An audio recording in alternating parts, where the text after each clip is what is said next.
Hello mga ka-ice cream! So, for today's video, mag-flavor ta og ice cream with mango flavor. So, muna siya, nagamit mig duha ka mangga in one tube, tapos butangan na to siya food coloring. Yan.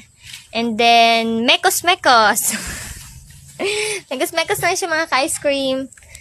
So, hantod na ma-mix jud siya tanan na wala na kay makita na color white. Na lang siya mga ka-ice cream. Yan. Lami jud na siya mga ka-ice cream, as in creamy kay tong ice cream diri. Then butangan dayon nato siya og mangga. Of course, pure mango jud na siya mga ka-ice cream para mas lami ang ato ang ice cream. Yan. Mekos-mekos. Mekos-mekos na siya mga ka-ice cream para mas mix ang iyahang mga juice sa ato ang ice cream. So, inana lang siya mga ka-ice cream. Yan. Dali ra ka siya mga ka-ice cream.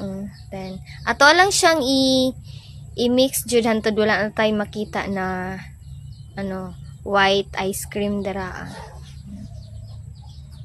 So, pag humana na mga ka-ice cream, pag ma-mix na ang tanan, so, muna na siya. Ato din siyang paghahion. Yan. Okay. So, kana lang mga ka-ice cream for today's video. Ay! Napasingit ang royal. Saan man na siya? Okay, joke lang mga ka-ice cream. Konsumo na sa tighimo. So, for today's video, kana lang. God bless!